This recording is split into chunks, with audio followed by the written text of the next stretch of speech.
बच्चों, पिछले वीडियो में हम लोगों ने घन कोण के बारे में पढ़ा है ना। यहाँ पर हम थोड़ा सा जानेंगे कि क्षेत्रफल सदिश क्या होता है। वैसे तो आप कहेंगे क्षेत्रफल एक अदिश राशि होती है, कि यहाँ पर क्षेत्रफल सदिश क्या है। तो हम ये लोग इसका यूज़ बार बार करेंगे। क्षेत्रफल सदिश क्या है, क्षेत्रफल सदिश का यूज़ इसलिए हम पहले जान लेते हैं कि क्षेत्रफल सदिश क्या है। देखिए, अगर मान लीजिए कोई एक आपका पृष्ठ है, ठीक है, और उसका जो क्षेत्रफल है वो कितना है, ए है। तो उसका परिमाण तो कितना हो गया, ए है। और अगर हम उसकी दिशा की बात करें कि उसकी दिशा किधर की ओर है, उसके जस्ट लंबवत, कोई भी पृष्ठ है उसके जस्ट लंबवत, जैसे मान लीजिए ये कॉपी का एक पृष्ठ है, इसके जस्ट लंबवत ऐसे हम पेन को खड़ा करते हैं तो इसके जस्ट लंबवत क्या हो जाएगी, इस पृष्ठ की दिशा हो जाएगी। किस पृष्ठ की, कॉपी के पृष्ठ की दिशा हो जाएगी। ठीक है, तो इसी तरीके से हम अगर क्षेत्रफल सदिश की बात करें तो कोई भी पृष्ठ यदि हम लेते हैं तो जो क्षेत्रफल सदिश की दिशा होती है वो क्या होती है, उसमें है उसके जस्ट लंबवत। और क्षेत्रफल सदिश बराबर क्या हो जाता है, उसका परिमाण और उसकी दिशा में एकांक वेक्टर। ठीक है, उसके लंबवत जो भी एकांक वेक्टर होगा वो। अब देखिए, जो घन कोण हमने पढ़ा, घन कोण ओमेगा बराबर ds/r²।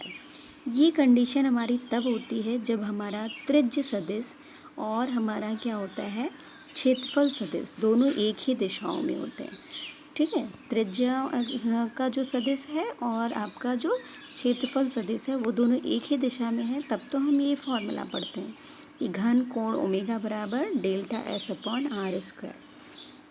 लेकिन यदि मान लीजिए घन कोण आपका क्या है, जो ये डेल्टा एस है और आर है, इन दोनों की दिशाएं अलग अलग हो।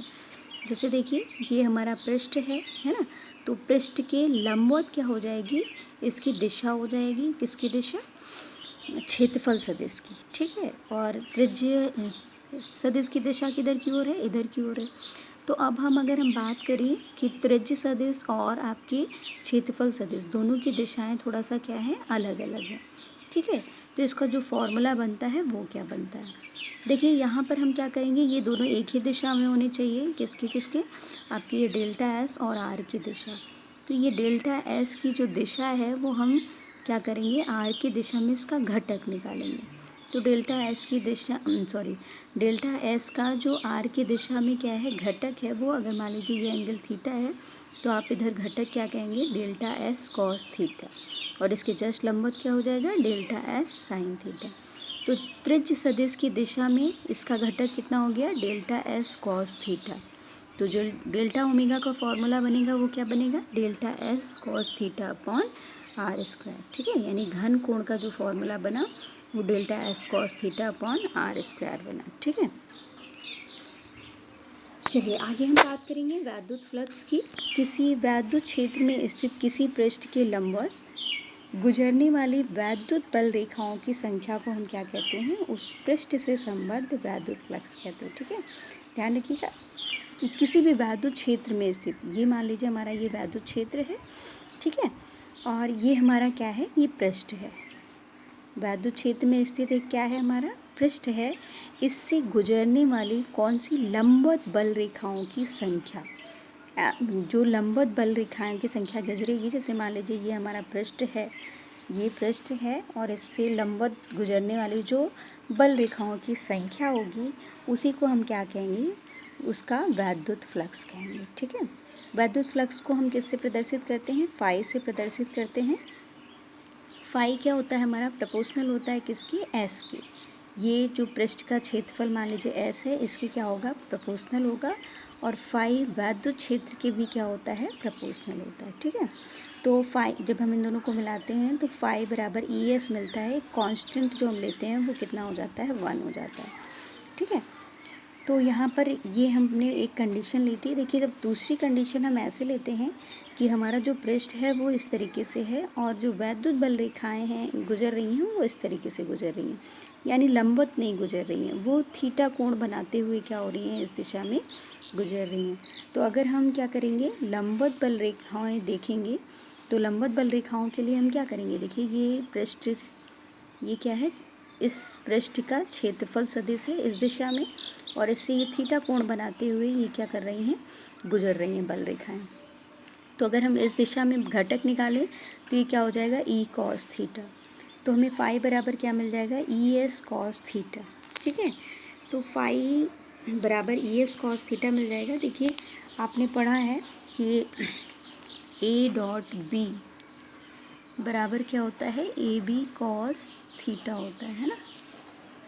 ए डॉट बी बराबर ए बी कॉस थीटा। तो यहाँ से भी देखिए ई एस कॉस थीटा बराबर हम ई डॉट एस लिख सकते हैं। ठीक है, और ये हमारा फाई क्या हो जाता है, ये दो सदिश राशियों का अदिश गुणन है।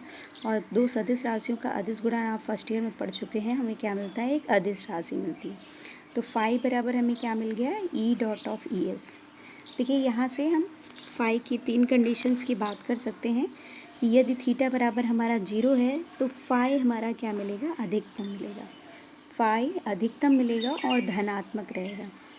फाई बराबर ई एस। ठीक है, और थीटा बराबर यदि 90 डिग्री हो जाता है, यानी इसके जस्ट लंबवत हमारी बल रेखाएं गुजर रही हैं, तो कॉस थीटा कितना हो जाएगा, 90 डिग्री हो जाएगा। अरे थीटा कितना हो जाएगा, 90, तो कॉस थीटा 0 हो जाएगा और फाई हमारा कितना प्राप्त हो जाएगा, 0।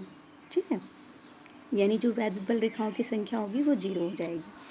उसके बाद अगर हम बात करें कि यदि थीटा हमारा 180 डिग्री है तो कॉस थीटा हमारा कितना हो जाएगा, कॉस 180, वो किसके बराबर हो जाएगा, -1 के। इसलिए फाई उस समय आपका क्या होगा, ऋणात्मक होगा।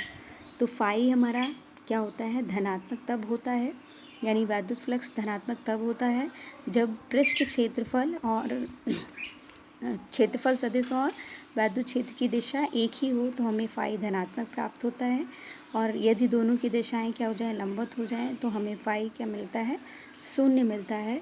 और यदि हमारा क्या होगा, दोनों की दिशाएं जस्ट विपरीत हो, यानी ई की दिशा इधर हो और क्षेत्रफल सदिश की दिशा किधर की ओर हो, इधर की ओर हो, तो हमें फाई क्या प्राप्त होता है, ऋणात्मक प्राप्त होता है।